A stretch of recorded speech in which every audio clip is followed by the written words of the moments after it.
एक वर्ण, ब्राह्मण क्षत्रिय वैश्य शूद्र 4 वर्ण है। आश्रम जो है 4 आश्रम है, ब्रह्मचर्य, गृहस्थ, वानप्रस्थ, संन्यास, इसको बोलते हैं वर्णाश्रम। भगवान ने ये 4 वर्ण और 4 आश्रम बनाया है। उसमें 4 वर्ण में सबसे जो बुद्धिमान वर्ण है वो कौन है? ब्राह्मण। क्योंकि भगवान का मुख जो है वो ब्राह्मण का अंदर है, जो गुण है वो ब्राह्मण का अंदर है। बहुत चतुर रहते, वो चालाक रहते हैं ब्राह्मण वर्ग का। और ब्राह्मण लोग क्या करना चाहिए? शास्त्र का ज्ञान दूसरों को देना चाहिए। जो 3 वर्णों जो रह गया उसको ज्ञान देना चाहिए। कलयुग में इतना पतन हो चुका है कि ब्राह्मण भी उनका कर्म ठीक से नहीं कर पाते। सबको मालूम है चीज, पान खाते, गुटखा खाते, मच्छी मटन इत्यादि खाते रहते हैं। इसीलिए प्रभुपाद जी बोलते हैं जो कृष्ण भावनामृत में आ जाते हैं, हरे कृष्ण आंदोलन में आ जाते हैं, ये ब्राह्मण से भी उच्च हो जाते हैं। क्यों? 4 नियम का पालन करते हैं, ब्राह्मण जैसा गुण को स्वीकार कर लेते हैं। इसीलिए ब्राह्मण से श्रेष्ठ कृष्ण भक्त होते हैं। भगवान का भक्त में इतना गुण है, मंदिर तो एक ही स्थान पर रहता है, लेकिन ये हरे कृष्ण आंदोलन में जो एक बार जुड़ जाता है वो जहां पे भी जाता है वो स्थान पवित्र होते जाता है। क्योंकि एक भक्त प्रत्येक समय में भगवान को चिंतन करता है, प्रत्येक समय में हरिनाम लेते रहता है। भगवान और हरिनाम में कोई अंतर नहीं है। अंतर है? भगवान से हरिनाम भी बलवान है। रामायण में देखते हैं हम लोग, कहां भी मिलेगा पत्थर। जब ये सेतुबंध बांधने के लिए जाने के लिए बंध रहा था, तो भगवान का नाम राम लिख के जब पत्थर डालते थे तो पत्थर तैरने लगता। जब राम जी देख रहे थे पीछे,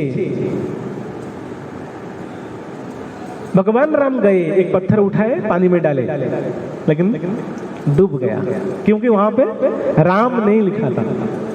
इसीलिए भगवान का नाम शक्तिशाली बलवान है। और जहां पे भी भगवान का भक्त चलकर जाते हैं, किसी भी परिस्थिति में भी जाते हैं, उस स्थान को पवित्र करते करते जाते हैं। इसीलिए प्रभुपाद जी बोलते हैं ब्राह्मण से मेरा भक्त श्रेष्ठ है, क्योंकि उनका जो कर्म है भगवान संबंधित होता है, इंद्रिय तृप्ति के लिए नहीं होता है।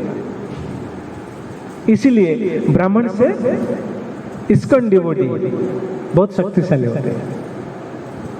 इसीलिए हमको प्रत्येक समय में भगवान का नाम लेना चाहिए। हरे कृष्णा कृष्णा कृष्णा हरे हरे, हरे राम राम राम हरे हरे। दूसरा आया आश्रम, 4 आश्रम। 4 आश्रम में प्रथम आश्रम जो होता है ब्रह्मचर्य आश्रम, जो प्रथम वर्ष से 25 वर्ष तक गुरुकुल में रहते हैं। आध्यात्मिक ज्ञान और भौतिक ज्ञान दोनों मिश्रित होता था पहले, लेकिन अभी ऐसा नहीं है, सिर्फ भौतिक ज्ञान मिलता है। लेकिन जब माता पिता होते हैं उनको संतान को आध्यात्मिक ज्ञान देना चाहिए। माता पिता जो होते हैं, क्यों स्कूल में आध्यात्मिक ज्ञान नहीं दे पाते, टीचर को मालूम नहीं तो वो क्या आध्यात्म ज्ञान देंगे? टीचर को आध्यात्म ज्ञान मालूम नहीं है, वो क्या आध्यात्म ज्ञान देंगे? इसीलिए प्रत्येक माता पिता का जिम्मेदारी होता है कि संतान को भगवान का बारे में बताएं और संतान को आध्यात्मिक ज्ञान पूर्ण तरीका से इतना दे ताकि गलत रास्ता पे ना जाए। ये माता पिता का कर्तव्य होता है।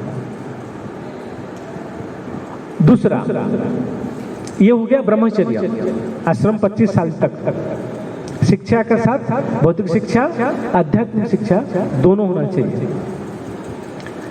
बाद में क्या आता है? गृहस्थ। गृहस्थ आश्रम कभी 25 साल तक, 25 साल से 50 साल तक गृहस्थ आश्रम में रहना चाहिए। उसी समय जो भी कर्म करता है भगवान का संबंधित करना चाहिए।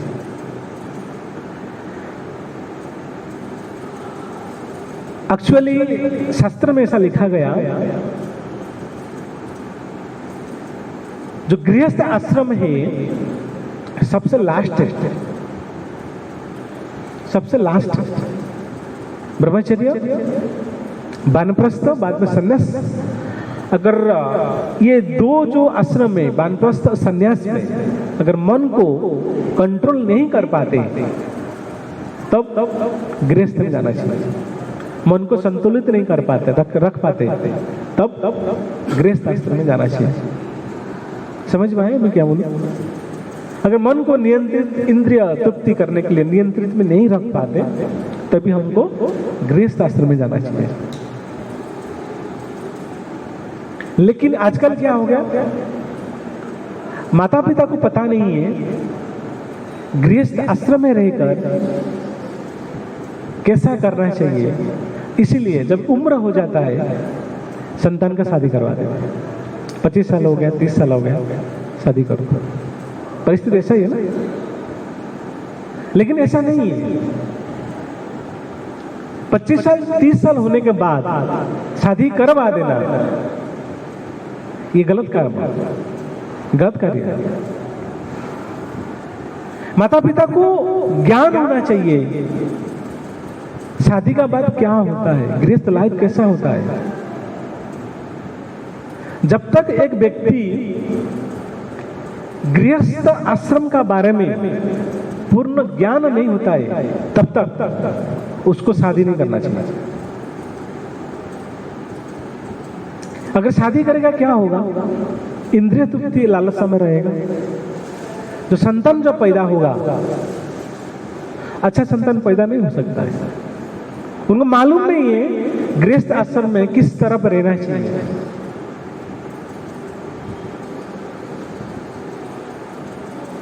अगर इस तरफ संतान पैदा होगा समाज के लिए भी कलंक जैसा संतान आएगा, समाज का अच्छा नहीं होगा।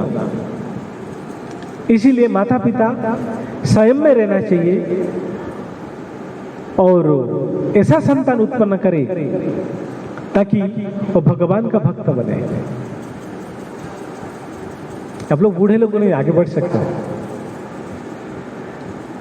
जो सीनियर सिटीजन है इसलिए कुर्सी डाला गया है।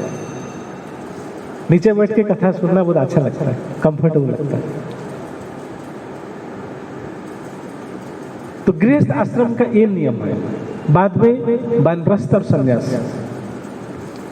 ये जो दोनों जो आश्रम है सिर्फ भगवान का भजन कीर्तन होता है, उसका अलावा और कुछ नहीं। वानप्रस्थ तो 52 में आ जाना चाहिए। 52 आता है ना, 52 दो साल एक्स्ट्रा दिया गया। 50 में वानप्रस्थ हो जाना चाहिए, लेकिन थोड़ा एक्स्ट्रा दिया गया 2 साल, ताकि 52 में 52 में बाबन आता है ना, बन तरफ निकल जाना चाहिए। लेकिन आजकल क्या हो गया, आसक्ति में 40 साल में आजकल शादी करते हैं। बोलते तो एंजॉय पीरियड चल रहा है अभी 40 साल में। बच्चा पैदा होगा 50 साल में, जब 60 हो जाएगा तब फिर हरिनाम राम राम सत्य। क्या होगा, क्या जमाना चल रहा है। आजकल जनरेशन कभी शादी करते 35, 40, 45, पढ़ाई का उम्र चल रहा है। अरे भाई कुछ तो लिमिट रखो। 25 साल तक ठीक है, पढ़ाई तक ठीक है, 25 साल में शादी कर लेना चाहिए, 25-26 में शादी कर लेना चाहिए, ताकि तुम जब खुद माता पिता जब 55-60 से पहले तुम्हारा बच्चे स्टैंड हो जाना चाहिए, जिम्मेदारी ले लेना चाहिए, सेटल हो जाना चाहिए तुम्हारा बच्चा। 40 साल में तुम बच्चा पैदा करोगे तो संतान का भी स्टेबल होगा। ये बुद्धिमान का कार्य है। 25-26 साल में शादी कर लेना चाहिए। 30-35 में शादी फिर तो करने का ही नहीं। नहीं आपका बात नहीं कर रहा हूं मैं, नॉर्मल सबका बात कर रहा हूं। 35 साल तक कभी रुकने का नहीं है। बहुत बेकार सिस्टम है। पहले जमाने में 16, 17, 18 साल में शादी कर लेते थे। उसमें क्या फायदा क्या होता था? संतान बराबर हो जाता था, तैयार हो जाता था। तो 45 साल तक बच्चा रेडी हो जाता था जिम्मेदार लेने के लिए। और माता पिता भजन कीर्तन में लग जाते थे। ठीक है, जिम्मेदार ले लिया, अभी हम लोग भजन कीर्तन करेंगे। लेकिन अभी क्या हो गया? 40 में तो शादी होता है, तो क्या घर द्वार छोड़ेंगे, क्या पत्नी को छोड़ेंगे? जिम्मेदारी वही रहता है ना 45-50 का बाद। इसीलिए समय का एक नियम होता है, कौन सा पीरियड में क्या कार्य करना चाहिए, सब शास्त्र में लिखा है। भागवत में सप्तम स्कंद 14 अध्याय में गृहस्थ आश्रम बारे में एक एक चीज युधिष्ठिर महाराज नारद मुनि को पूछते हैं, क्या करना चाहिए, कैसा जीवन होना चाहिए, जीवन शैली कैसा होना चाहिए, एक एक चीज नारद मुनि ने बताया युधिष्ठिर महाराज को। सभी भक्तों को सप्तम स्कंद और गृहस्थ आश्रम बारे में पढ़ना चाहिए। अगर जिसको शादी करने का है और जो शादी कर चुके हैं, अच्छे से पढ़िए ताकि आपको ठीक से समझ में आएगा। प्रभुपाद जी एकदम डिटेल्स में लिखे। प्रभुपाद जी एक अध्याय में लिखे हैं, पहले के लोग जो थे गांव में, प्रभुपाद जी लिखते हैं कि गांव में जब खेती करके शाम को आते थे, खेती करने के बाद शाम को लौटते थे, शाम को आके प्रसाद पाकर भगवान का भजन कीर्तन करते थे। गांव में देखे होंगे, मैंने देखा है चीज। करते नहीं करते? मंदिर में जाके भगवान का भजन कीर्तन करते थे। अभी भी होता है। लेकिन शहर में ऑफिस जाने का टाइम नहीं, रिटर्न का कभी ठिकाना नहीं है, तो क्या भजन कीर्तन करेंगे? इसीलिए जब भी समय मिले, ट्रेन में हो, बस में हो, चलते भगवान का नाम लेना चाहिए। ठीक है, ये हो गया वर्णाश्रम, 4 वर्ण और 4 आश्रम का वाला। याद रखा कि नहीं भूलेंगे ना? भूल जाएंगे, रिकॉर्डिंग करना पड़ेगा।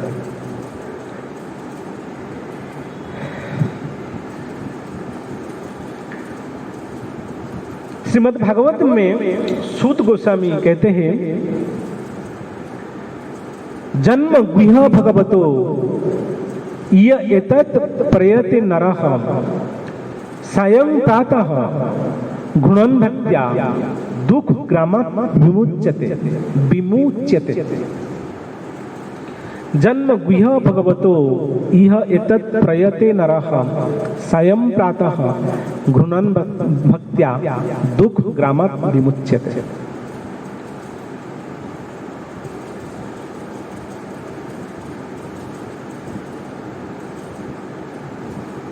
ये जो मनुष्य जन्म मिला, जन्म गुह्य मनुष्य जन्म मिला है, बहुत गुह्य है, बहुत मूल्यवान है। क्यों? पशु पक्षी भगवान का भजन कीर्तन नहीं कर सकते। कर सकते? नहीं कर सकते। कौन भजन कीर्तन कर सकते? हम लोग यही कर सकते। अगर हम लोग भजन कीर्तन नहीं करते हैं, किसके साथ समान? पशु पक्षी के साथ समान हो। इसीलिए बोले जन्म गुह्य भगवतो, भगवान को प्राप्त करने के लिए मनुष्य जन्म मिला है। यह एतत् प्रयत्न नरः, फिर से नर शब्द आया। नर मतलब मनुष्य। मनुष्य को क्या करना चाहिए? भगवान का भजन कीर्तन करना चाहिए। सायं प्रातः गुणन भक्त्या, सायं मतलब संध्या, प्रातः मतलब सुबह। सायं प्रातः गुणन भक्त, गुणन मतलब सुनना। जो भक्त ये भगवान का कथा, जन्म कथा, भगवान का लीला श्रवण करता है, दुख ग्रामत विमुच्यते, दुख ग्रामत विमुच्यते, समस्त प्रकार का दुख विमुचित नष्ट हो जाता है। विमुचित मतलब होलसेल, जो भी छोटे हो या बड़ा हो, समस्त प्रकार का दुख नष्ट हो जाता है। अगर सुबह और संध्या समय भगवान का कथा श्रवण करते हैं, हमारे जीवन में जितना भी दुख और कष्ट है नष्ट हो जाता है। इसीलिए प्रत्येक समय में जब समय मिलेगा भगवान का नाम लेते रहिए और भगवान का कथा सुनते रहिए। भक्तों का जीवन में दुख कैसा होता है? एक भक्त का जीवन में दुख कैसा होता है? कोई बताएगा? मतलब एक भक्त का जीवन में कैसा दुख होता है? मैंने बोला कौन कैसा दुख, मतलब किस टाइप का दुख? आपने बोला कि भक्तों का जीवन में आता है, मतलब आप भक्त नहीं हो, अभी तो मालूम नहीं।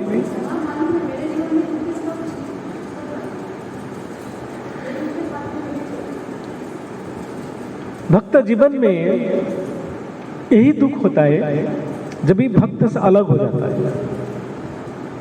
ये असली दुख है। पैसा कम है, ये तो अभक्त का लक्षण होता है। जब एक भक्त दूसरे भक्तों से दूर हो जाता है, एक भक्त भगवान से दूर चले जाते हैं, ये भक्त का जीवन में दुख होता है। और एक अभक्त का जीवन में दुख क्या है? कैसा पैसा मिलेगा, कैसा अच्छा नौकरी मिल जाएगा, कैसा धन संपत्ति मिलेगा, उसका बारे में सोचता है, दुख प्राप्त होता है। जो इंद्रिय तृप्ति का लालच में रहता है उसको दुख ही दुख मिलेगा।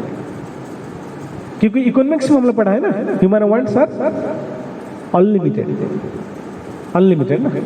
इंसान का जो इच्छा है कभी समाप्त, तृप्ति नहीं हो सकता है। इसीलिए जो भक्त होते हैं उनका मन, सब कुछ इंद्रिय तृप्ति सब शांत हो जाता है। और एक ही दुख रहता है, भगवान से जब दूर होता है, किंबा जब भी भक्त से दूर होता है। दुख है लेकिन दोनों का जीवन में अलग अलग है।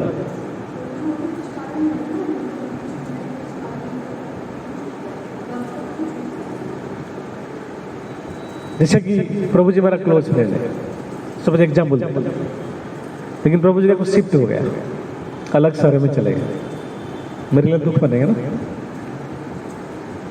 पुरुषोत्तम प्रभु जी 3 महीने तक उधर चले जाएंगे, आउट ऑफ मुंबई, तो हमारे लिए दुख है क्योंकि हमारे जो शिक्षा गुरु चले जा रहे हैं, यही है दुख।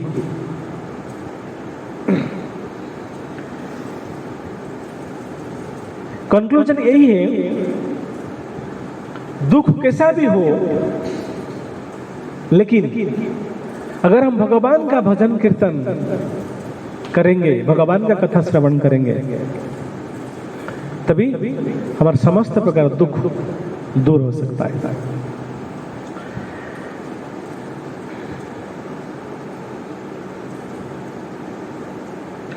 हमारा विषय वस्तु क्या है? गृहस्थ आश्रम। आजकल जो गृहस्थ आश्रम है उनको क्या लगता है आजकल जो समय चल रहा है, मेरा फैमिली अच्छा से कैसा रहेंगे, ऐसा उनका विचार होता है। ऐसा विचार में हम देखते हैं कि मेरे पास एक अच्छा सुंदर बीबी होना चाहिए। सुंदर शास्त्रीय हिसाब से नहीं बोल रहा हूं, आजकल का बता रहा हूं। अच्छा सुंदर बीबी होना चाहिए, ये हुआ एक नंबर का। दूसरा, 2 संतान होना चाहिए, एक लड़का एक लड़की। तीसरा, 3 BHK रूम होना चाहिए। आजकल का जो डेफिनेशन, अभी 5 BHK हो गए कि क्या हुआ, 3 BHK रूम, एक बीबी सुंदर होना चाहिए। दूसरा, 2 संतान, एक लड़का एक लड़की। तीसरा, 3 BHK। चौथा, 4 व्हीलर कार होना चाहिए, तो कैसा घुमाएंगे भाई, 4 व्हीलर कार भी होना चाहिए। पांचवा, 5 नहीं तो 6 डिजिट क्या होना चाहिए, सैलरी होना चाहिए, 1 लाख ऊपर जाना चाहिए सैलरी, वो भी कम 60 अगर 1 लाख हो सकता है, 5 लाख हो सकता है, 9 लाख हो सकता है। 9 लाख 6 डिजिट हो गया ना। तो क्या हुआ, ऐसा सबका मेंटालिटी क्या हो गया, ऐसा हो गया। हम अभी अच्छे से जी रहे, अच्छा सुंदर पत्नी, 2 बच्चे, 3 BHK रूम और 4 व्हीलर एक और 5 नहीं तो 6 डिजिट सैलरी होना चाहिए। आज का ये गृहस्थ आश्रम का ऐसा डेफिनेशन है। क्या कृष्णा, क्या सोच रहे हो, एकदम गहराई में शादी करने का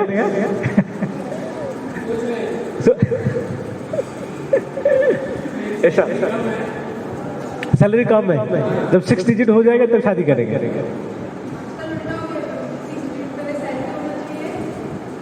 इसलिए 40 साल में शादी करते हैं ना, 50 साल में शादी करते हैं।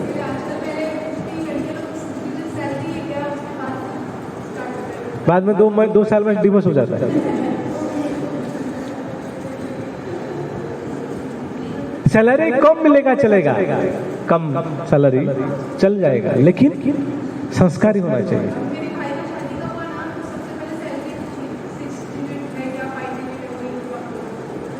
वही हम जो कथा करते हैं ना, हम भी संसार में घूमते देखते कि कैसा किसका माइंड मेंटालिटी क्या है। कम सैलरी मिलेगा चलेगा, लेकिन संस्कारी होना चाहिए। बीवी बच्चों को कैसा संभाला जाता है, ऐसा होना चाहिए। अगर किसी को 2 BHK 3 BHK लेने का है घर, पहले क्या सोचते हैं, इंटीरियर कैसा होना चाहिए। ओबरे होटल में जैसा इंटीरियर है ना, ऐसा इंटीरियर होना चाहिए। घर कैसा होना चाहिए, एक्चुअली पूछा जाए तो घर कैसा होना चाहिए। घर एक प्रभा जी का भाषा, मंदिर होना चाहिए, लेकिन घर अभी क्या हो गया, बियर वाला बना दिया ना, होटल बना दिया। इंटीरियर किसका जैसा, ताज उबरे होटल जैसा चाहिए, तो होटल बनाया घर। तो कैसा बुद्धि, कैसा मन, जैसा दिखोगे चेतना ऐसा रहेगा। अगर घर पे मंदिर है, भगवान है, चेतना उसी तरफ रहेगा ना। अगर तुम्हारा घर ताज जैसा होटल बना दिया, चेतना भी उसी तरफ रहेगा, क्योंकि उसको मेंटेन करने के लिए नहीं वो बात नहीं कर रहा हूं। मेंटेन करने के लिए पैसा लगता है। अगर उबरे जैसा इंटीरियर करने का है तो उसी हिसाब से लाइटिंग लगाओ, कलरिंग करो, डाइनिंग टेबल बिठाओ, इंद्रिय तृप्ति हो गया। कहने का तात्पर्य यही है, उद्देश्य क्या होना चाहिए, घर को मंदिर बनाना चाहिए, ताकि हमारा जो कॉन्शियसनेस है, चेतना जो है भगवान के ऊपर रहे, हमारा दिमाग उसी एंगल में विचार करे, सोचे। लेकिन अभी क्या हो गया, समझ में आया? 32 इंच का एलईडी आ गया, टीवी, ओबरे होटल जैसा इंटीरियर किया। भगवान को याद आएगा? आएगा भगवान का यहाँ? वही नहीं आएगा। घर को होटल बियर बार बना दिया, अभी एक्सपेक्ट करोगे कि भगवान का याद आए तो इतना मुश्किल होगा ना। इसीलिए घर को हमेशा मंदिर बनाना चाहिए, ताकि चेतना हमारा ठीक ठाक रहेगा। और भक्त लोग जो होते हैं ना, मंदिर हमेशा बड़ा रखते हैं ताकि भगवान में नजर आए। हमेशा छोटे मंदिर रखेगा नजर नहीं आएंगे। कंजूसी नहीं करना चाहिए मंदिर बनाने का टाइम, थोड़ा ढंग का मंदिर होना चाहिए, गुरु परंपरा हिसाब से होना चाहिए। मंदिर इतना बड़ा रखो ताकि हमारा नजर उसी तरफ से जाए, ताकि दिमाग सोच भगवान के ऊपर रहे।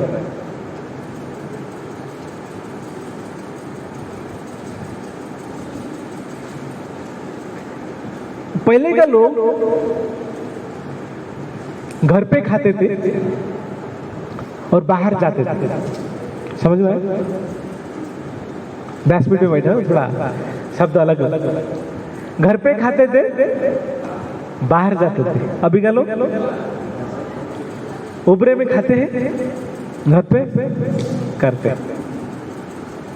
समझ में आया? नहीं आया? नहीं आया? नहीं आया? आया? बाद में शब्द दूंगा। ऐसा मेंटालिटी हो गया है, इसको चेंज करना है। दुनिया लोग क्या करता हमको लेना देना नहीं है, लेकिन एक भक्त हिसाब से ऐसा माहौल रखना नहीं चाहिए। अगर खाने का है, भगवान का प्रसाद खाना चाहिए। एक गृहस्थ कैसा होना चाहिए, उसका बारे में वेद में लिखा है, और उसको भी चाणक्य नीति में चाणक्य पंडित उसको भी बोले हैं। ऐसा एक अच्छा गृहस्थ लाइफ में इस सारा चीज दूसरों को भी बोलूंगा, ये होना चाहिए। सन्मित्रम सधनम सो यशुत रति च आज्ञा परा सेवका सानंदम सदनम सुताश्च सुधीय कांता प्रिय भाषिणी अतिथ्यम प्रभु पूजनम प्रतिदिनम मिष्टान पानम गृहे साधो संगम उपासित ही सतत धन्य गृहस्थ आश्रम। कुछ समझ में आया? कुछ भी समझ में नहीं आया?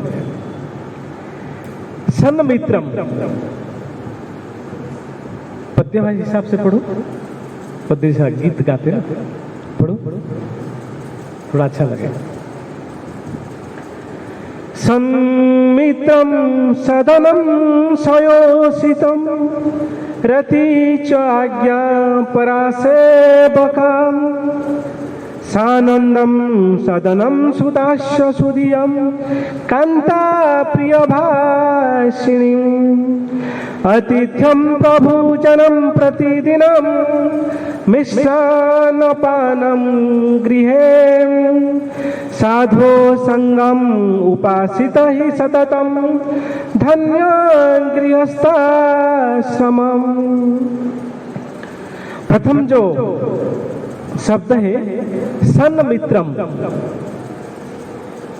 सन्मित्रम, मित्र समझ में आता है ना, बंधु। सन्मित्र मतलब अच्छे सखा, एसोसिएशन होना चाहिए। सन्मित्रम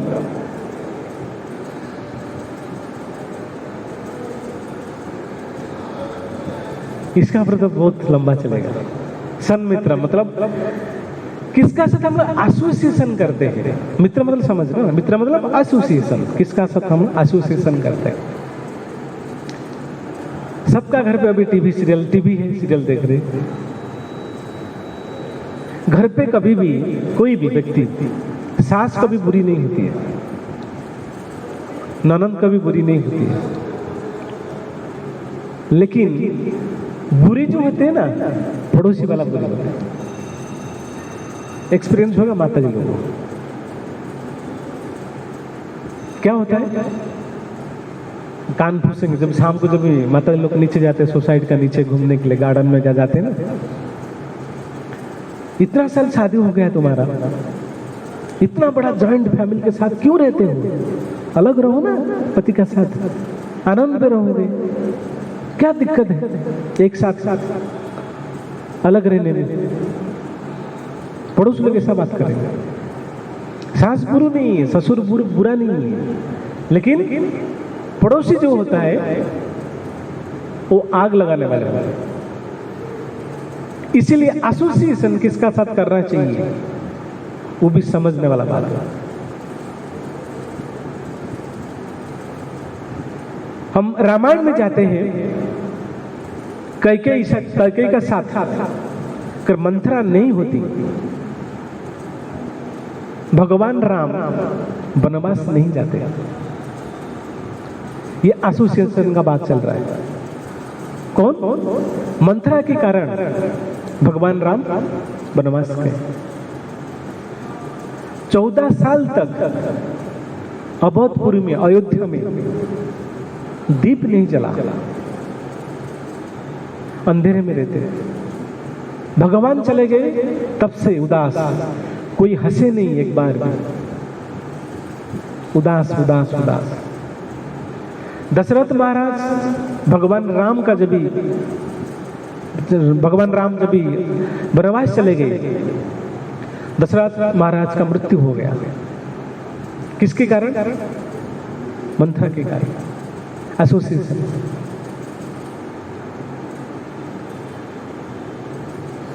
एसोसिएशन जो होते हैं सबसे इंपॉर्टेंट होता है। एक शादी करने के लिए कोई व्यक्ति जाता है, जैसे कि माता जी का लड़का अभी शादी होने वाला है, किसी को पहचानना है, कैसा पहचान सकते कि ये व्यक्ति अच्छा है या बुरा है या बुरी है? पहचान कैसा कर सकते हैं?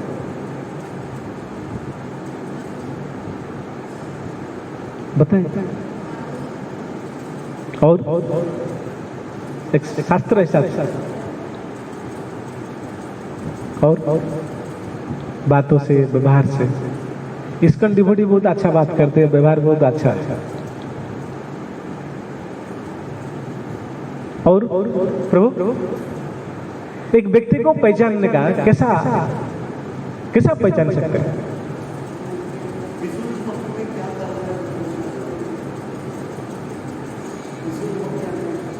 एक्स्ट्रा टाइम है।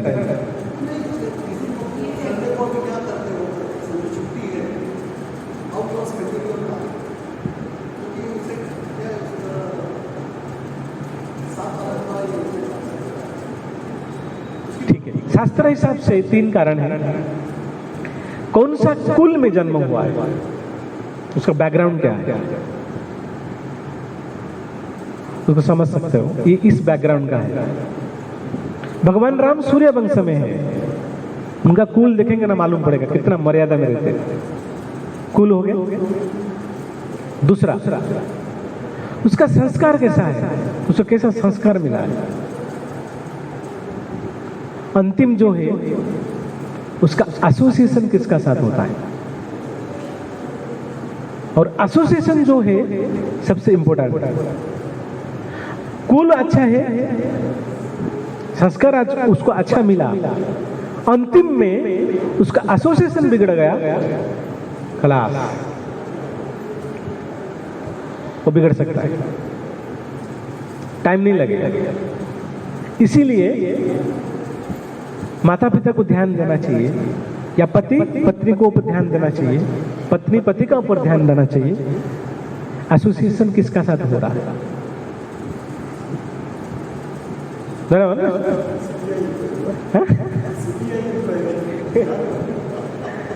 ऐसा। आजकल माता जी लोग एक्सपीरियंस बहुत है।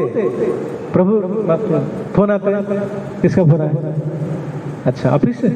कौन है ऑफिस से? लड़की है कि लड़का है? सीबीआई इंक्वायरी चालू हो रहा है। माता लोग को बराबर मालूम होता है कि एसोसिएशन किसका साथ हो रहा है। एसोसिएशन बहुत बहुत बहुत इंपॉर्टेंट रखते हैं, मायने देते हैं। बच्चों को ध्यान नहीं देंगे एसोसिएशन में, बच्चा बिगड़ने में टाइम नहीं लगता है।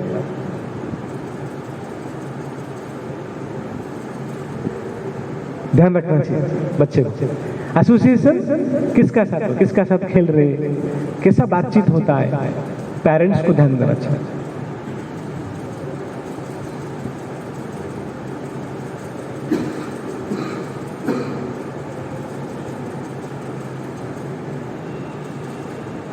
एक बार क्या हुआ, शिव जी और पार्वती का जब शादी हुआ, विवाह हुआ, उनका दोनों का लाइफ बहुत कुशल मंगल में चल रहा था।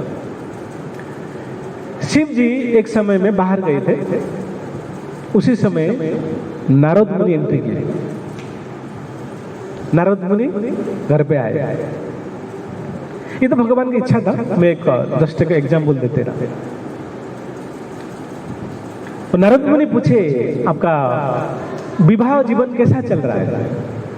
पार्वती बोले, एकदम मंगल कुशल, ठीक ठाक चल रहा है।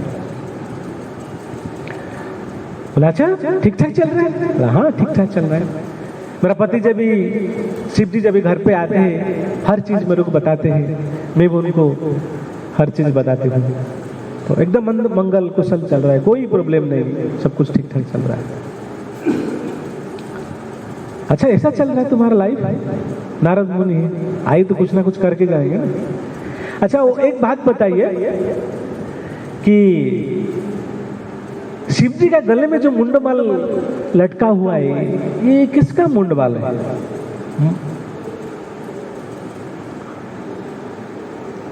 पार्वती बोली, अभी तक तो मैंने पूछा ही नहीं ये चीज, लेकिन हर चीज मेरे को बताते हैं।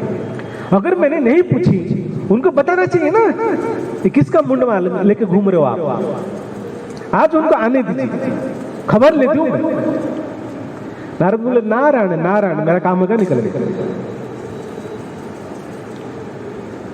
बोलने का तात्पर्य यही है, एसोसिएशन। ये तो भगवान की इच्छा था, ऐसा ही नारद मुनि किए। उद्देश्य नहीं था कि झगड़ा कराने का, उनका और कुछ प्लान था। एसोसिएशन, यहाँ पे क्या है? एसोसिएशन। इसीलिए एसोसिएशन जो होना चाहिए, माता पिता पति पत्नी को ध्यान देना चाहिए एसोसिएशन किसका साथ करे, क्योंकि गलत एसोसिएशन नरक को लेके जा सकता है और अच्छे एसोसिएशन तुमको वैकुंठ लेके जा सकता है। भक्त का संगत में रहिए, प्रसाद खाइए, हरि नाम लीजिए, सीने 56 इंच करके घूमिए, कोई गलत काम नहीं हो रहा है। प्रभुपाद स्टाम्प लगा के दिए, बराबर नहीं? अच्छा एसोसिएशन अच्छा स्थान पर लेके जा सकता है, बुरे एसोसिएशन नरक लेके जा सकता है। ये क्या हो गया? सन्मित्रम, ये हो गया प्रथम। जिनका घर पे अभी जो श्लोक पढ़ा ना, ये सब कुछ हो रहा है, तो उनका गृहस्थ जीवन सफल है। समझ में आया? गृहस्थ जीवन सफल है। अभी उसमें गया एक एसोसिएशन, सन्मित्रम। दूसरा सधनम, समझ में आया? पैसा पैसा, धर्म समझ में आ जाना चाहिए। गृहस्थ का लोगों, धनम मतलब धन, लक्ष्मी, सधनम। गृहस्थ जीवन चलाने के लिए धन तो लगेगा। यूथ वालों को क्या पता है धन क्या जरूरत है? मालूम है कुछ? पैसा का क्या इंपोर्टेंस है? पुरुषोत्तम प्रभु जी एकदम गोद में लेके घूम रहे, लक्ष्मी दो ना दो, तुमको यात्रा में जाना पड़ेगा बस। हमको तो हाथ में मार के बोलते, दो पैसा दो, पैसा दो, पैसा दो, पैसा दो, नहीं जा पाओगे, नहीं जा पाओगे। सधनम, तो घर गृहस्थी चलाने के लिए धन का आवश्यकता होता है। जिनका पास पर्याप्त रूप में घर चलाने के लिए धन है, वो अच्छा भक्ति भी कर सकते हैं, अच्छा गृहस्थ जीवन अच्छा से निभा सकते हैं।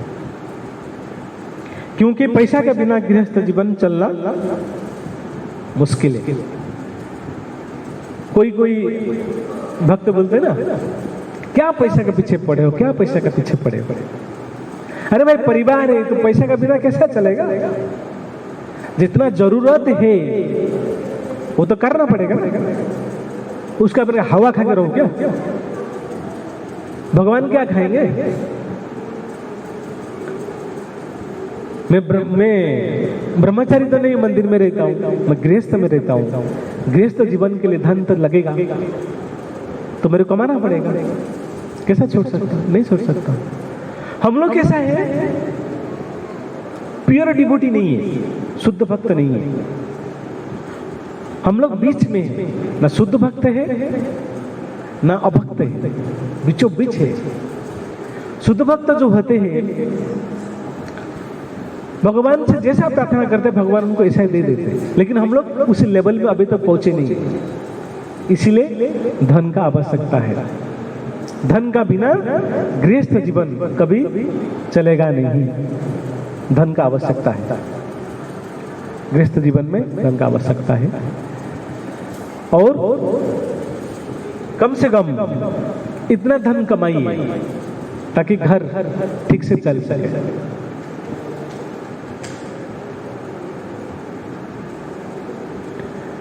कोई भक्त भाव में आके वृंदावन चले जाते हैं। नए नए भक्त होते, वृंदावन बारे में सुने और चले गए भाव में आके। जब खाने पीने को नहीं मिलेगा ना, भक्ति निकल जाएगा। इसलिए कभी भी भाव में आकर वृंदावन मथुरा जाओ, आ जाओ, परमानेंटली रहने के लिए प्रयास मत करिए। वृंदावन जाने के लिए योग्यता भी उतना होना चाहिए,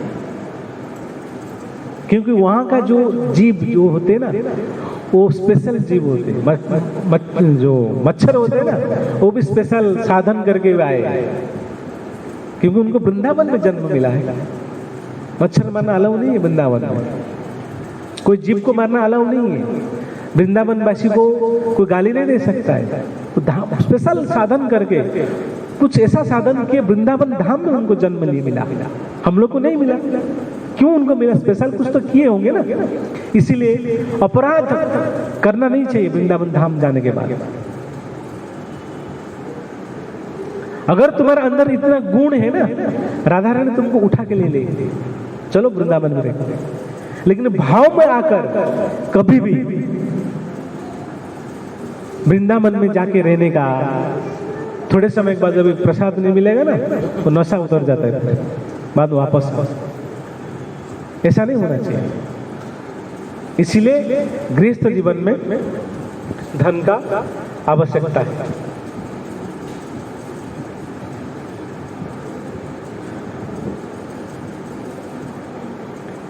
सो यशिति रति, तीसरा पति पत्नी का बीच में प्रेम का संबंध होना चाहिए। पति पत्नी को ठीक से प्रेम करे और पत्नी पति को ठीक से प्रेम भाव से रहना चाहिए।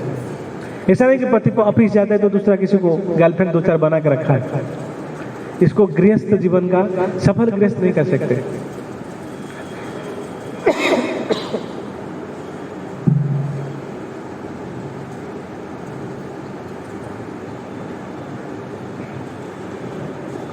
दोनों का बीच में संबंध अच्छा रहना चाहिए।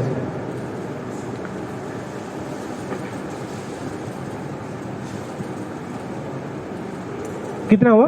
3। प्रथम क्या था? एसोसिएशन। दूसरा सो धनम। तीसरा सो यशोदा रति। पति पत्नी का बीच में संबंध अच्छा होना चाहिए। चौथा आज्ञा परा सेवक। आज्ञा परा सेवक। घर पे जो नौकर चाकर जो है आपका, हमारा आज्ञाकारी होना चाहिए।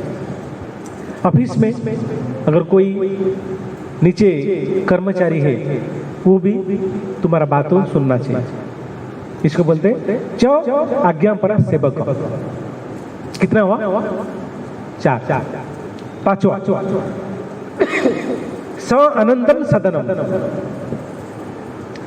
आनंदम सदनम, सदनम मतलब घर। आनंद देने वाले घर होना चाहिए। छोटा घर होगा चलेगा, बड़ा घर होगा चलेगा, लेकिन आनंद देने वाले घर होना चाहिए। आनंद कभी मिलेगा? जब भी घर पे मंदिर होगा। बिना मंदिर में आनंद नहीं मिलेगा। इसीलिए स आनंदम सदनम, घर पे आनंद रहना चाहिए। सुंदर घर होना चाहिए, इसमें आनंद मिलना चाहिए। छठा सुता सुधीय।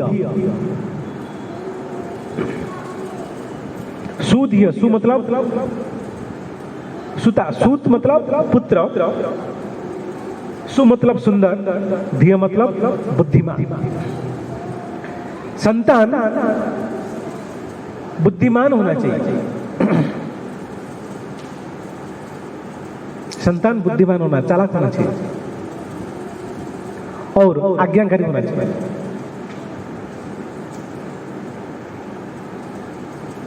ऐसा नहीं कि पुत्र है लेकिन चौथा माला खाली है, कुछ समझ में नहीं आ रहा, आनंद नहीं दे पाए। माता पिता को चिंता रहता है, बच्चा ऐसा हो गया, किसका चलेगा, क्या करेगा, होता है ना। माता पिता हमेशा बच्चे के बारे में सोचते रहते हैं। पुत्र जो है बुद्धिमान होना चाहिए, नहीं तो माता पिता को मरते दम तक चिंतित रहना पड़ता है। एक बच्चे का हैंडीकैप निकल गया ना, माता पिता का जीवन भी चिंता में जीवन चले जाते हैं, ऐसा होता है ना। इसीलिए संतान जो होते हैं बुद्धिमान होना चाहिए। मैं पिछला जो कंपनी में काम करता था ना, पैसा बहुत, ये जो बाहर निकलेंगे गली है, आगे जाके बीच में जाने के लिए गली है ना, बीच में कुआं आता है, गए गली से, मंदिर से निकले स्ट्रेट, थोड़ा लेफ्ट मारेंगे सीधा जाएंगे, गली है बीच में जाने के लिए। लास्ट जो जाने का, लास्ट में जाने का राइट साइड में एक बंगलो है। मेरा पिछला कंपनी का बॉस का घर उधर है, 500 करोड़ का घर है। लेकिन दोनों लड़का इतना बदमाश हो, उसका पिताजी को मारते थे। पिताजी बूढ़ा जो जब भी वो शैतान था, पिताजी कुछ उल्टा सुल्टा काम किया ना, दोनों लड़का मारते थे। क्या फायदा है? 500 करोड़ का मालिक हो, तुम्हारा बच्चे इस तरफ व्यवहार कर रहे हैं, क्या फायदा? इसीलिए संतान जो है बुद्धिमान होना चाहिए, क्या करना चाहिए, क्या नहीं करना चाहिए, माता पिता को सम्मान भी देना चाहिए, संस्कारी होना चाहिए। नहीं तो क्या इतना कमा के क्या फायदा है? सुनाई देता है कि नहीं देते? आवाज आता है, कम आता है, अभी आया, हो ठीक ठीक। सप्तम पॉइंट, कांता सुभाषिणी, प्रिय भाषिणी। समझ में आया कि नहीं है? कांता प्रिय भाषिणी, समझ में आया? कांता मतलब पत्नी, प्रिय भाषिणी मीठा बोलने वाला होना चाहिए। ऑफिस में कोई थक के आएगा, अगर उसी समय कोई पत्नी बोलेगी, क्या बोलूं क्या बोले हुए, इसका ऊपर 7 दिन कथा हो सकता है, कांता प्रिय भाषण का ऊपर। तो पत्नी जो है प्रिय भाषिणी, अगर बीमार है कोई व्यक्ति, इतना मधुर बोलना चाहिए पति ठीक हो जाएगा। अगर पति ठीक है, अगर ऐसा भाषा यूज करो पति बीमार पड़ जाए, ऐसा नहीं चाहिए। ऐसा पति तो किसी को ना मिले, ये शादी नहीं करेंगे चलेगा, ऐसा पत्नी ना मिले तो अच्छा है। इसीलिए कांता प्रिय भाषा होना चाहिए। राधा गोविंद महाराज बोलते हैं, पति बेचारा ऑफिस में काम करते करते थका हुआ आते हैं, जेब से चाबी निकालते हैं, दरवाजा खोल दे। ऐसा जो पति होते हैं ना, बहुत दुर्भाग्यशाली, दुर्भाग्य उनका। क्योंकि पत्नी ऐसा होना चाहिए, जैसा पति आए घर पे बात ऐसा करना चाहिए, थकान मिट जाए, देख करके थकान मिट जाए। इसीलिए हमारा देश में दोपहर समय में माताएं लोग क्या करते हैं, श्रृंगार होते हैं। किसके लिए श्रृंगार होते हैं? पति शाम को आते हैं, चुपचाप बैठे, ऐसा कुछ मालूम नहीं है। बराबर नहीं, दोपहर में श्रृंगार होते ना, सजा सजा करते हैं। क्यों? शाम को पति आएंगे तो कम से कम दर्शन करने के बाद पति खुश है, हाँ ठीक, अच्छा लगा, सभी थकान नष्ट हो जाता है, चला जाता है। और आजकल पत्नी कैसे है, ऑफिस में अगर 5 मिनट 10 मिनट 15 मिनट लेट हुआ, इतना लेट कैसा हो गया, फोन करना चाहिए ना, लेट हुआ तो जल्दी आ गया, जल्दी क्यों आ गए? अगर जल्दी आ गए तो फोन करना चाहिए ना। आपका एक्सपीरियंस नहीं है प्रभु, हमारा देखा देखा देखा देखा ऐसा है। लेकिन पत्नी हमेशा कोमल हो, बातचीत करना चाहिए, मधुर वाणी होना चाहिए, ताकि पति का थकान, अगर बीमार रहेगा वो भी ठीक हो जाएगा वाणी सुनकर।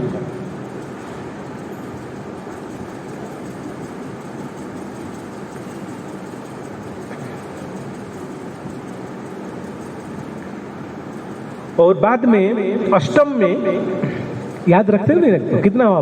7वां चला गया, अब 7 चला गया। कांता सुभाषा प्रिय भाषा जो है 7वां नंबर था। बाद में आतिथ्यम प्रतिदिनम, अतिथि प्रतिदिन घर पे आना चाहिए, वैष्णव प्रतिदिन घर पे आना चाहिए। ऐसा समय हो गया अभी, अगर कोई अतिथि घर पे आए बिना बोल करके, मुंह टेढ़ा करके बोल चले जाते, आ गया अभी आने का था इनको, कितना परेशान हमारे चल रहे हैं, अब इनको समझ में नहीं आता। कभी भी मुंह उठा के आ जाते घर पे, तो बिना फोन करके मुंह टेढ़ा करके फिर चले जाते। हमारे देश में अतिथि जब आते हैं भगवान का रूप माना जाता, अतिथि देव भव। अतिथि जब आते भगवान जैसा उनको सम्मान करना चाहिए। ठीक है, खाने को कुछ नहीं चलेगा, आराम से बात कर सकते हैं ना, मीठा बात कर सकते नहीं कर सकते, इसमें थोड़ी पैसा लगता है।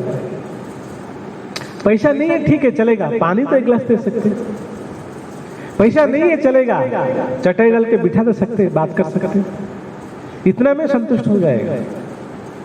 आजकल कोई भूखा नहीं मरते, इतना अगर करेंगे ना वो भी खुश होकर जा सकता है।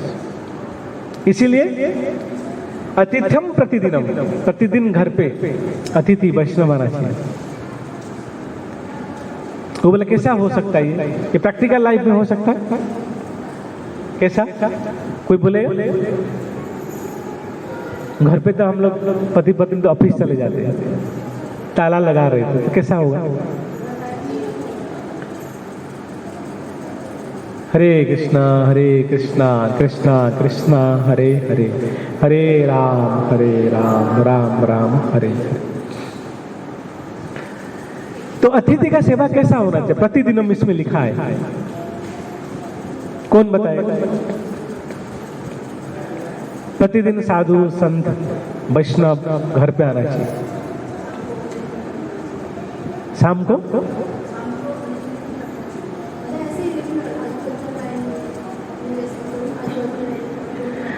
लेकिन आजकल ऐसा माहौल हो गया तो कोई तो आता ही नहीं है ना।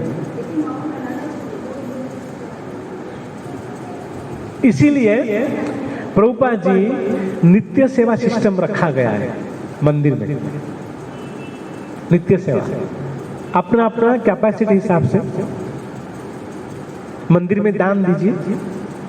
तुम्हारा जो दान है भगवान खाएंगे, भोग लगेगा, उसको प्रसाद रूप में वैष्णव गण प्रसाद लेंगे। हमारा सक्षम हिसाब से नित्य सेवा देना चाहिए। क्यों? गृहस्थ आश्रम जो है मंदिर चलाने के लिए ही गृहस्थ आश्रम रखा है। ब्रह्मचारी संन्यास कहां से पैसा लाएंगे? ला सकते? नहीं ला सकते। मंदिर कैसा चलेगा? तो गृहस्थ के ऊपर पूरा डिपेंड करता है। इसलिए मंदिर में डोनेट करते रहने का, नित्य सेवा देने का। दूसरा तरफ से हम लोग मंदिर आते हैं, प्रसाद खा के जाते हैं, तो लक्ष्मी कहां से आएगा जो मंदिर हमको देगा? इसीलिए अगर नित्य सेवा हम प्रत्येक महीना में पर्टिकुलर, सबका अलग अलग क्षमता होता है, किसी का 500, किसी का 1000, किसी को 2000। प्रभुपाद इसमें लिखे, भागवत में लिखे है कम से कम 50% जो सैलरी मिलता है दान करना चाहिए। लेकिन आज का समय में मुश्किल है, नहीं हो पाएगा। लेकिन कम से कम सबका क्षमता हिसाब से दान करना चाहिए। 1%, 2%, 3%, 5%। क्योंकि मंदिर के साथ चलेगा, हम लोग का ऊपर डिपेंड करता है। अगर लक्ष्मी को मंदिर में देंगे, कोई ना कोई ताकि खा रहे ना, तो आपका प्रतिदिनम जो आतिथ्यम है हो गया ना, बराबर ना? तो ऐसा नित्य सेवा देते रहने का, हर महीना रेगुलर ऐसा सेटअप कर लेने का। मेरे को मंदिर में 1 महीना में इतना नित्य सेवा देना चाहिए। नवा पॉइंट, प्रभु पूजनम प्रतिदिनम। 9th नंबर में क्या आया? प्रभु पूजनम। प्रभु कौन है? भगवान। प्रतिदिन भगवान का पूजा घर पे होना चाहिए। प्रतिदिन कम से कम एक आरती भगवान को 2 टाइम 3 टाइम भोग लगना चाहिए। लेकिन हम लोग देखे भगवान को जो भी पूजा करते हैं, बैठिए भगवान का जब पूजा करते हैं, सुबह उठते हैं, स्नान करके अगरबत्ती लेते, घुमा लेते, हो गया भगवान का पूजा कंप्लीट। ऐसा नहीं, शास्त्र हिसाब से भगवान का पूजा होना चाहिए। शास्त्र हिसाब से ब्रह्म मुहूर्त में उठिए, स्नान कीजिए, स्वच्छ हो जाइए, बाद में आरती कीजिए, भगवान को भोग लगाइए, प्रसाद का रूप में उसको स्वीकार कीजिए। ऐसा कंटिन्यू होना चाहिए। कम से कम 2 बार, 1 बार आरती, कम से कम 2 बार भगवान को भोग लगना चाहिए और उसको प्रसाद का रूप में स्वीकार करना चाहिए।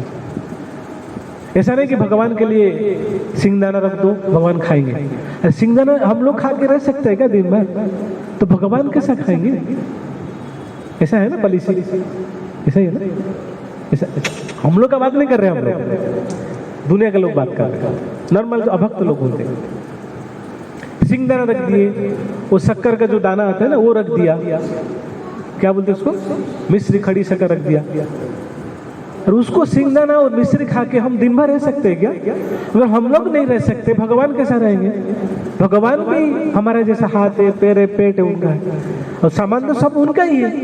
सब कुछ भगवान दिया हुआ है, भगवान दिया हुआ है। हम खुद पेट भर लेते हैं और उनको खड़ी शक्कर, हम 56 भोग। ऐसा नहीं होना चाहिए। प्रभु पूजनम प्रतिदिनम, प्रतिदिन भगवान का पूजा इस तरफ करना चाहिए। जो हम खाते हैं वो भगवान को लगना चाहिए। नहीं तो अगर हम उपवास रह सकते, भगवान रह सकते। अगर हम उपवास नहीं रह सकते, भगवान को उपवास रखने का अधिकार किसी का नहीं। ठीक है। 10वां, मिष्टान पानम प्रतिदिनम। मिष्टान पानम प्रतिदिनम, पाव ब्रेड का बात नहीं हो रहा, पाव ब्रेड, मिष्टान में नहीं आता। राइस, दाल, सब्जी, चपाती, पूड़ी।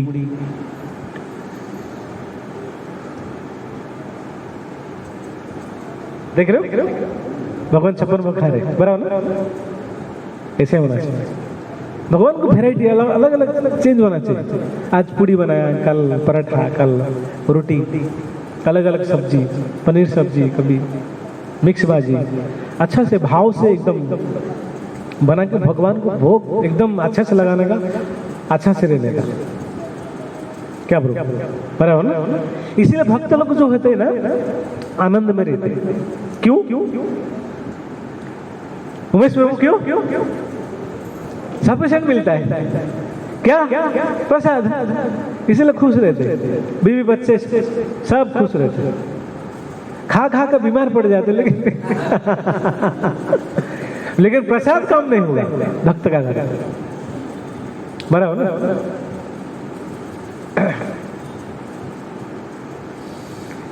हमारा अभी लास्ट प्रोग्राम हुआ, आप आए थे ना? लास्ट प्रोग्राम बस है प्रभु जी और उनका दो दोस्त। मैंने उनको बुलाया था, जहां पे प्रोग्राम हुआ उधर ही जाइए। ये लोग डायरेक्ट मेरा घर पे आ गए। मेरा घर पे आकर मैंने देखा प्रसाद पा रहे। मैं बोला, मैं तो तुमको ये एड्रेस नहीं दिया था, एड्रेस तो दूसरा था। नहीं, आपका घर देखने का था, मंदिर देखने का था। ठीक है, अब प्रसाद क्यों पा रहे हो भाई? उधर ही जाओ, दर्शन हो गया, निकलो यहाँ से। ठीक है, वहां से प्रसाद पा गए, एकदम निकल गए, एकदम फ्रेश होकर निकल गए। उधर जाके मैंने देखा प्रसाद फिर से पा रहे। भक्त कहने का तात्पर्य यही है, भक्त लोग जो होते हैं ना, हमेशा आनंद में रहते हैं, क्योंकि भगवान का संबंध में रहते हैं। भगवान जो खाते हैं वो भक्त लोग खाते, प्रसाद खाते रहते हैं, इसीलिए आनंद में रहते हैं। प्रभु पूजनम मिष्टान प्रतिदिनम, भगवान को भोग मिष्टान लगना चाहिए। कोलकाता स्वीट बहुत अच्छा है, जो रसगुल्ला, गुलाब जामुन। आप लोगों को सर्टिफिकेट मिला है ना? उड़ीसा और कोलकाता में ये चल रहा था, केस चल रहा था, लेकिन फाइनली रसगुल्ला बोले किसने बनाया? उड़ीसा वाला बोले कि हम लोग बनाया है, कोलकाता वाला बोलेगी उड़ीसा वाला जीत। अच्छा, लेकिन जीते ही कोलकाता वाला। चीटिंग, इसमें भी चीटिंग की है। आखिरी पॉइंट, साधु संगम उपासते सततम। साधु संगम उपासते सततम। साधु संग सततम मतलब कंटिन्यू साधु संग होना चाहिए। क्या समझ में आता है? साधु संग सततम होना चाहिए। कैसा साधु संग? निरंतर होना चाहिए। तो कुछ तो बोलो ना, कोई भी दोनों से कोई बोलेगा चलेगा। साधु संग कैसा? निरंतर होना चाहिए।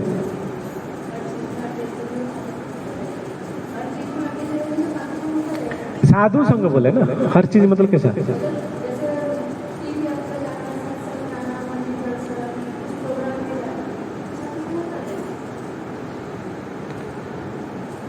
भगवान का कथा अगर किसी से शुद्ध वैष्णव से श्रवण करते हैं, उसको भी साधु संग बोला जाता है। वैष्णव का साथ रहते हो वो भी साधु संग है। यात्रा में जाते हो, साधु संग। ये निरंतर प्रतिदिन होना चाहिए। इसलिए प्रभुपाद जी गोलोक धाम जाने के लिए पासपोर्ट बनाए, उसमें प्रतिदिन सुनना चाहिए भगवान का कथा। वो भी एक तरफ से साधु संग होता है। ये निरंतर होना चाहिए साधु संग। कितना पॉइंट है? 11 पॉइंट। ये 11 पॉइंट जिसका घर पे होता है, सक्सेस क्या क्या क्या क्या सफल गृहस्थ है। किनका घर में होता है इतना सब पॉइंट? मेरा घर में तो होता, इसलिए तो बोल। और किसका घर में होता है इतना पॉइंट?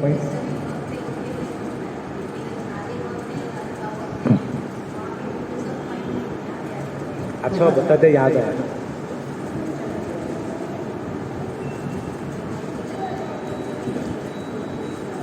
अच्छा पॉइंट। माता जी क्या बोले? जिसका घर पे आधा भक्त होते हैं और आधा अभक्त होते हैं, वो नहीं हो पाता है, भक्ति साधन ठीक से नहीं हो पाते, वही ना?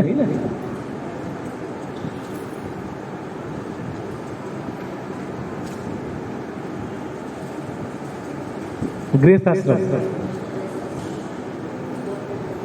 तो फिर से जाते हम लोग शिव जी का ऊपर। रुद्रो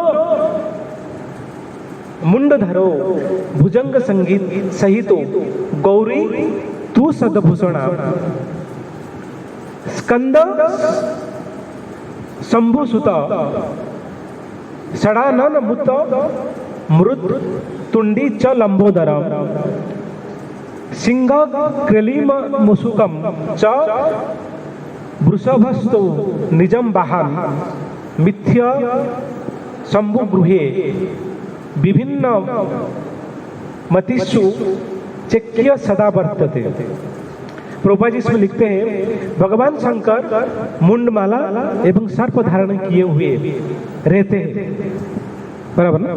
शिव जी हमेशा मुंडमाला और सर्पमाला लेके घूमते हैं। और उनका जो पार्वती पत्नी जो पार्वती है, सुंदर सुंदर आभूषण धारण किए हुए रहती है अपोजिट डायरेक्शन में।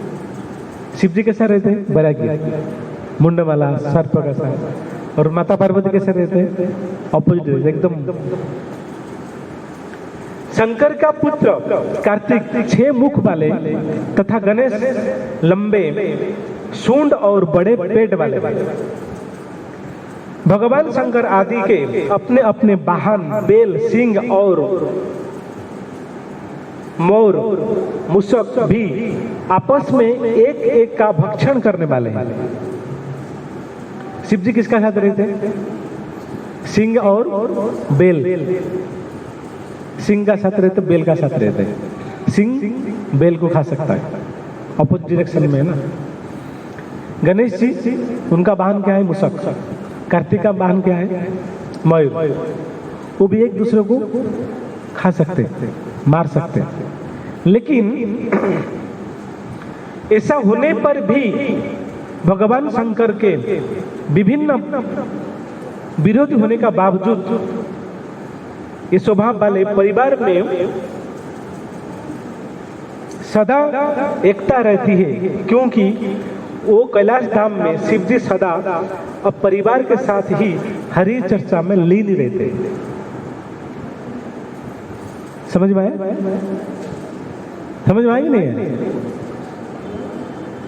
शिव जी के साथ कौन कौन रहते हैं? टाइगर और बेल। बेल मतलब बुल। ये एकदम अपोजिट डायरेक्शन में। ये टाइगर बेल को खा सकता है। मुसक, गणेश जी का वाहन कौन है? मुसक। और कार्तिक का वाहन है मयूर। ये भी एक दूसरे का खा सकते हैं। लेकिन फिर भी इनका परिवार में भक्ति एकदम सिस्टमेटिक चलते रहता है। क्यों? भगवान शंकर जी हमेशा हरि कीर्तन में निरंतर सेवा करते रहते हैं। समझ में आया? अभी कोई गृहस्थ नहीं बोल सकता है कि मेरा घर में ये समस्या है और वो समस्या है, मैं इसीलिए भक्ति नहीं कर पाता। फिजिकली तकलीफ हो सकता है, लेकिन मानसिक स्तर में मन को भगवान में दे सकते हैं, मन को भगवान में लगा सकते हैं। इसको कोई प्रतिबंधक नहीं है। मैं क्या सोच रहा हूं मैं जानता हूं ना, मेरा माता पिता नहीं जान सकते। जान सकते? नहीं जान सकते। उसको ब्रेक लगा सकते हैं क्या? नहीं लगा सकते। भगवान इसलिए बोलते कि मन जो है ना मेरे को दे दो, अर्जुन को बोलते। हम कितना भी डायरेक्शन, अपोजिट डायरेक्शन, कितना भी विपरीत परिस्थिति में रहे, लेकिन भजन कीर्तन को कभी छोड़ना नहीं चाहिए। हरि कीर्तन कभी छोड़ना नहीं चाहिए, ये करते रहना चाहिए, तभी हम सक्सेस हो सकते हैं, गोलक धाम जा सकते हैं। दूसरा चीज, जो विरोध में रहकर जो भजन कीर्तन करते हैं ना, उनका भजन कीर्तन उतना मजबूत होता है, स्ट्रगल करके जो ऊपर आता है मजबूत होता है। सबका घर में जो भक्त होते हैं वो तो स्मूथली चलते हैं, हाँ सब लोग भक्त हैं, कोई तकलीफ नहीं, लेकिन जो स्ट्रगल करके भगवान का भजन कीर्तन करते हैं ज्यादा सक्सेस होते हैं। एग्जाम्पल देके समझाओ। कुंती महारानी कैसा थी, और उनका माता पिता वसुदेव और देवकी, वो कैसे थे? भगवान किनको ज्यादा मदद की? कुंती महारानी की मदद। क्यों? उनका पति नहीं थे, छोटे छोटे बच्चे थे। भगवान तब से लेकर पहले से लेकर आखिर तक कुंती के साथ था, लेकिन माता पिता को साथ दिया इतना जितना कुंती महारानी को साथ दी। भगवान देखते हैं कौन मेरा आश्रय में किस भाव में रहते। कुंती ऐसा थी कि एक क्षण के लिए भगवान कृष्ण को नहीं भूल पाई, और उनका जीवन में इतना संघर्ष भगवान उनका साथ दिया। अगर हम स्ट्रगल करके भगवान का भजन कीर्तन करते हैं तो भगवान हमको ज्यादा आसपास आने देंगे, हमारे साथ रहेंगे। अगर हम इजीली भजन कीर्तन करते हैं भगवान इतना साथ नहीं देते। इसलिए स्ट्रगल करने में जो आनंद है वो इजीली जो पा जाते हैं वो आनंद नहीं आता। गोपियों के बारे में सोचो। हमारे जीवन में अगर उदाहरण लेने का है गोपियों से लेना चाहिए। एक बार एक गोपी ने ससुर को भोजन परोस रहा था, वो भोजन का जगह पे जो राइस दाल था वो गाय का जो भूसा होता है ना वो दे दिया, और दाल राइस बाहर रखा, गाय का भूसा खिला दिया। क्यों? उनका चिंतन कहां पे था? कृष्ण के पास। ऐसा होना चाहिए। ऐसा एक क्षण के लिए भी गोपी भगवान कृष्ण को नहीं भूल सकते। कहीं पे भी जाते थे भगवान का गुणगान होता था, भगवान का कथा करता था। इसीलिए भगवान को गोपियों का हर चीज आनंद लेते थे भगवान कृष्ण। गोपियों भगवान कृष्ण को लेके आते थे, बोले इधर नाच, तो नाचेगा, डांस करेगा, बाद में तेरे को माखन मिलेगा। भगवान नाचते थे एकदम प्रेम भाव नाचते थे। अगर इतना समय नाचेगा ना तो वो छाछ पिलाएंगे, भगवान नाचते थे। भगवान को कोई भी वस्तु, कोई भी चीज कमी नहीं है। भगवान देखते कि उसका भाव कैसा। दुर्योधन 56 भोग बना के रखा था, लेकिन उनका घर पे नहीं गए। किसका पास गए? विदुरानी के पास चले गए। और भगवान कृष्ण क्या खाए? विदुरानी के पास जाके केला का छिलका। समझ सकते ना भगवान कृष्ण कैसा है। भगवान कृष्ण को भाव की जरूरत है, वस्तु का जरूरत नहीं है। सभी वस्तु तो उनसे उत्पन्न हुआ है, उनको क्या जरूरत है? ऐसा कभी सोचना नहीं चाहिए कि भगवान का वस्तु सब कुछ है, भोग नहीं लगना चाहिए। ऐसा कभी नहीं सोचना चाहिए।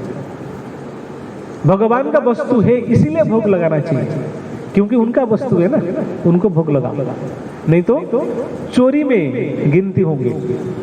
चोरी भोग नहीं लगाएंगे तो पाप होता है, चोर होता है। वस्तु किसका है? भगवान का है ना। डाल राइस कहां से आया?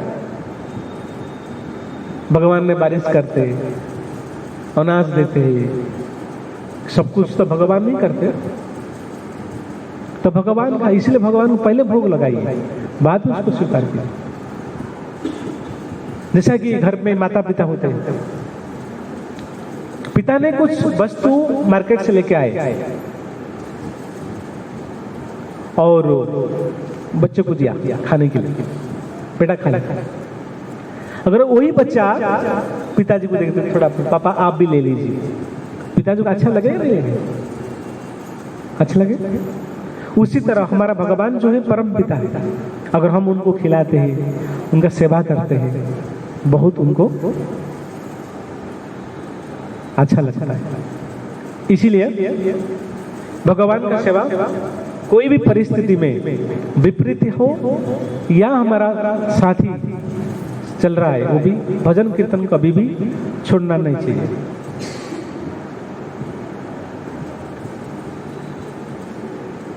गृहस्थ आश्रम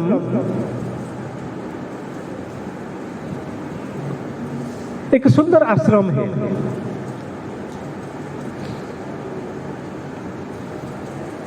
ये गृहस्थ आश्रम में हम भगवान को आसानी से प्राप्त कर सकते हैं अगर हम जीवन शैली शास्त्र हिसाब से रहे। आप लोग हंस रहे हो, मेरा माइंड डिस्टर्ब हो रहा है। क्यों हंस रहे सर? हाँ,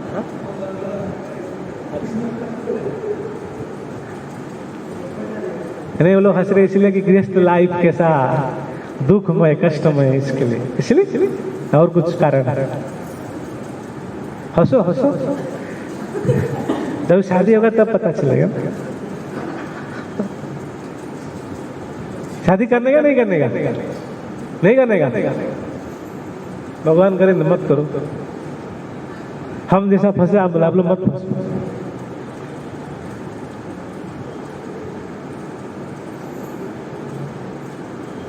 गृहस्थ आश्रम ऐसा एक आश्रम है, ये आश्रम में आसानी से भगवान को प्राप्त कर सकते हैं अगर हम हमारा जो जीवन शैली है शास्त्र हिसाब से रहे। बहुत सुंदर आश्रम है। एक ब्रह्मचारी और एक गृहस्थ, दोनों का उद्देश्य एक ही होता है। वो क्या है? भगवान को प्राप्त करने का। सन्यासी वानप्रस्थ को एक ही उद्देश्य है, कैसा? भगवान को प्राप्त करेगा। लेकिन गृहस्थ आश्रम एक ट्रक जैसा चलने का ऐसा ही है, और ब्रह्मचारी एक बाइक चलाने का जैसा ऐसा है। ट्रक के साथ ओवरलोड होते सामान धीरे धीरे धीरे धीरे जाता है। ये गृहस्थ आश्रम का हालत है। हम लोग बहुत जिम्मेदारी लेके चलते हैं, घर परिवार में बीवी बच्चे जिम्मेदारी है, इसलिए ट्रक जैसा धीरे धीरे धीरे धीरे चल रहा है। लेकिन उद्देश्य क्या है? भगवान को पाने। ब्रह्मचारी का कर्तव्य क्या है? उनका एक ही कर्तव्य है, भजन कीर्तन करो और भगवान को प्राप्त कर लो। लेकिन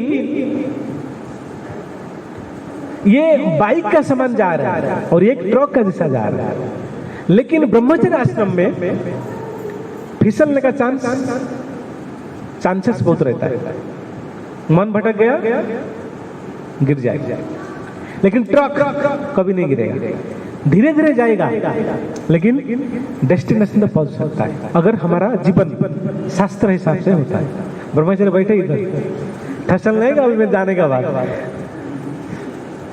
ठीक है। तो ये है सबका उद्देश्य है कि भगवान को प्राप्त कैसा करने का। ये भी चल रहे, ये भी चल रहे, लेकिन ब्रह्मचारी वो तेजी से जा रहे और गृहस्थ आश्रम वाले धीरे धीरे धीरे धीरे कछुआ जैसा जा रहे। लेकिन एक दिन सक्सेस होगा। लेकिन उसमें एक अभी विडंबना आ रहा है। जो ब्रह्मचर्य आश्रम में है वो लोग गृहस्थ आश्रम को समालोचना करते हैं। गृहस्थ है, पापी है और इनका स्वभाव अलग होता है, ऐसा कभी नहीं सोचना चाहिए। दोनों का उद्देश्य एक ही है। लेकिन कभी भी एक ब्रह्मचारी को ऐसा समझना नहीं चाहिए कि गृहस्थ आश्रम पापी है, पैसा के लिए लालच करता है, धन का पीछे पड़े। जो मंदिर चल रहा है, जो एसोसिएशन में जो लक्ष्मी आ रहा है, वो गृहस्थ आश्रम से आ रहा है। बराबर है नहीं? कभी भी ऐसा कोई भी भक्तों को गृहस्थ का समालोचना नहीं करना चाहिए, क्योंकि जिस ब्रह्मचारी को धारण किया है, जो सन्यासी आश्रम को धारण किया है, वो तो गृहस्थ आश्रम से आया है ना। कोई भी संतान हो गृहस्थ आश्रम से आया है, तो कैसा समालोचना कर सकते हो कि गृहस्थ आश्रम ऐसा है, ऐसा है, ऐसा है। इसलिए एक संत ने लिखा है, यथा नदी नदा सर्वे सागरे यन्ति संस्थितम एवं गृहस्थम आश्रित वर्तन्ते सर्व आश्रमः। यथा नदी नदा, एक नदी, छोटा नदी हो या बड़ा नदी हो, कहां पे मिलता है? समुद्र सागर में मिलता है। ऐसा ही गृहस्थ आश्रम ऐसा ही है, जो वहां से गृहस्थ आश्रम, ब्रह्मचर्य आश्रम, वानप्रस्थ, सन्यासी वानप्रस्थ आश्रम कहां से उत्पन्न हुआ है? गृहस्थ आश्रम से उत्पन्न हुआ है। उद्देश्य क्या है? भगवान को प्राप्त करना। जैसा कि छोटे छोटे नदी सागर में मिल जाते हैं, ऐसा ही एक गृहस्थ आश्रम से उत्पन्न होने के बाद जितना भी आश्रम है भगवान को प्राप्त कर लेता है। मूल तत्व तो क्या है? कहां से स्टार्ट हुआ? गृहस्थ आश्रम से स्टार्ट हुआ।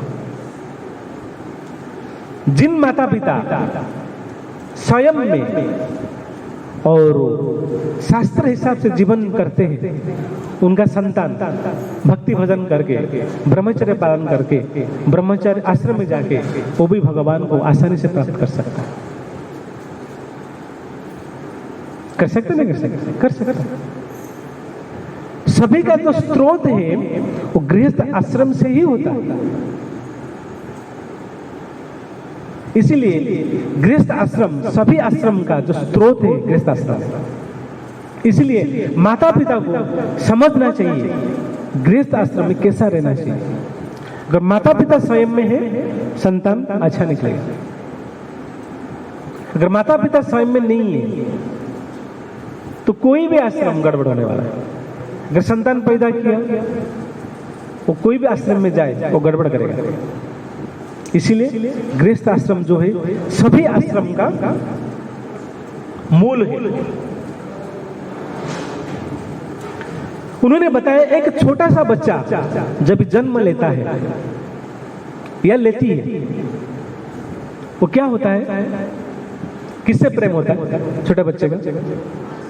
माता पिता से प्रेम होता है। माँ से नहीं, पिता से भी प्रेम होता है। मतलब माँ से प्रेम, पिता से प्रेम नहीं होता, माता पिता से प्रेम होता है। थोड़े समय के बाद विवाह होता है, किससे प्रेम हो जाता है? देखा, बीवी से, माता पिता को छोड़ देता है।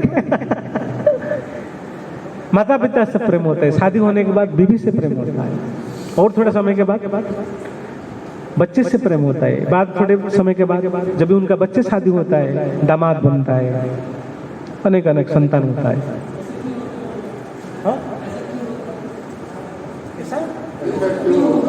बता रहा हूँ, कंप्लीट नहीं हुआ है ये ब्रह्मचारी वाले। तो किसे आगे जाके संतान से, संतान का बच्चे से होते हैं। बाद में क्या होता है? पूरा समाज का साथ प्रेम करता है। धीरे धीरे प्रेम बढ़ते जाता है। बाद में सभी जीव का अंदर भगवान का दर्शन करता है प्रेम भाव से। कहां से कैसा ग्रोथ होता है? ऐसा नहीं कि हम घर पे है, हमारा बच्चे, माता पिता और संतान से प्रेम करेंगे, बाकी किसी से प्रेम नहीं करेंगे, ऐसा नहीं। एक अच्छा गृहस्थ जो होते हैं, धीरे धीरे धीरे बढ़ के सभी जीव का अंदर भगवान को दर्शन करते हैं। इसलिए क्या बोला गया? वसुदेव कुटुंबकम। हमारा जो ब्रह्मांड है एक परिवार जैसा है। जब इस तरह सोच विचार आएगा, तब सभी का अंदर हम भगवान को दर्शन कर सकते हैं। एक ही परिवार में रहकर, हमारा परिवार है उसमें नहीं रहने का, सभी को अपना मानने का, सभी का अंदर भगवान को दर्शन करने का, प्रेम को बढ़ाते जाने का, बढ़ाते, ऐसा नहीं लिमिट। हो जाना चाहिए। इस तरह अगर जीवन शैली रहेगा तो हम लोग जल्द से जल्द भगवान को प्राप्त कर सकते हैं। थोड़ा टाइम लो, तब प्रसाद खुटखट चालू हो गया, लाइट भी जल गया। ठीक है, आज इधर ही विराम देते हैं। अगर किसी का कुछ प्रश्न है, प्रश्न कर सकते हो। अच्छा, और एक बात, बैठिए बैठिए बैठिए, और एक बात है। अभी पुरुषोत्तम प्रभु